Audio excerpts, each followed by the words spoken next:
Welcome back to another episode of Buzzworthy Businesses. I'm Steve Strum. I have an opportunity to sit with a very interesting individual today, Michael Hingson from the Michael Hingson Group. Good morning, sir. How are you today?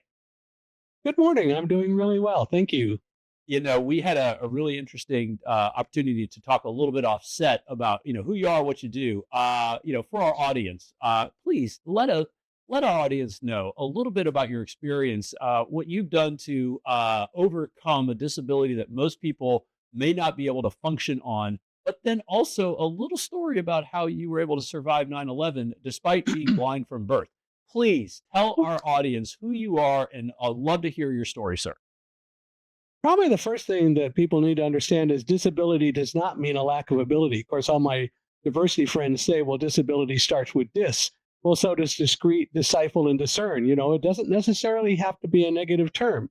And the fact is, everybody has a disability. The problem with most of you is you're light dependent. You don't do well when there's not light. But don't knock the rest of us because we're light independent. Anyway, I've been blind my whole life.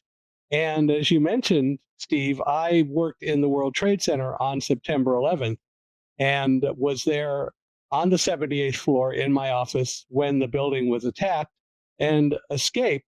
The reason I escaped was that I had learned what to do in the case of an emergency in the World Trade Center. I spent a fair amount of time when I first started working there learning what to do, learning how to do it, learning where the various options were to not only get off of my floor, but what the rules were as far as dealing with getting out if there were ever an emergency, such as don't take elevators if there's any chance that the building was on fire, which it was. And I literally had all of that mindset kick in when the emergency happened. And the result of that was that I was able to get other people out and escape the towers. And then I was actually fairly close to Tower 2 when it collapsed, got away from that. And then later, I and a colleague were further away from Tower 1 when it went down, and Tower 1 is where we were. We were in the North Tower.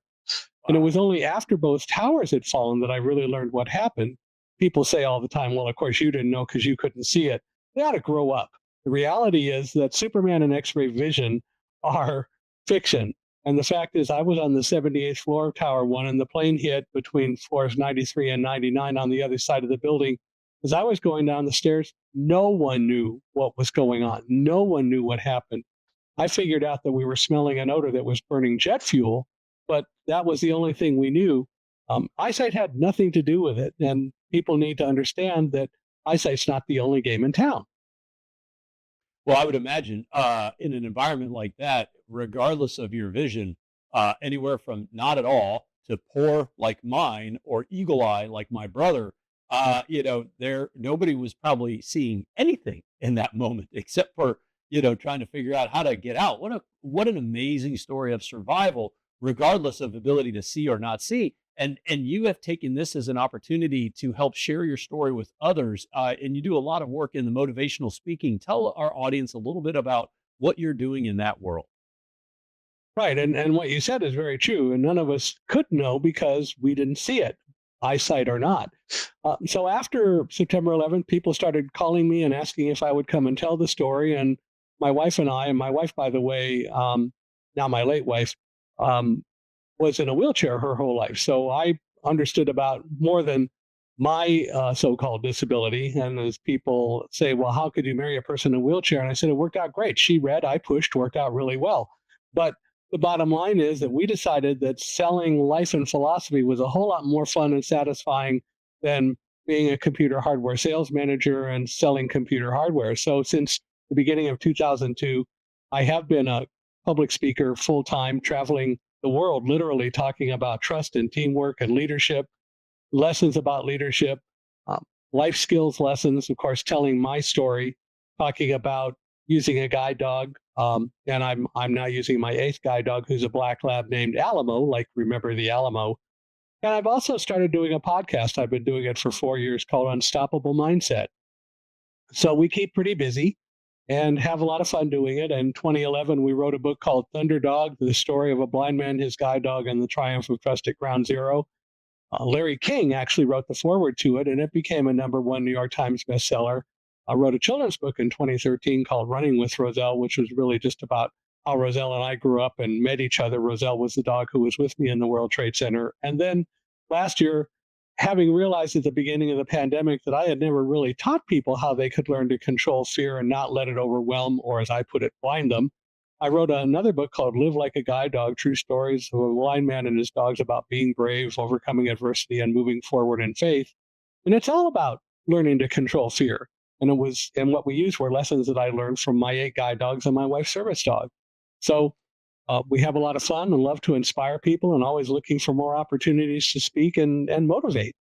So, for those that are watching this video that are feeling that they're either too tall or too short, or they don't have enough hair, or they have enough hair, or I'm not attractive, or I am attractive, or, all the things that, are that head trash in there, what would be that thing that you want to leave somebody saying, hey, I am, I have been blind since birth.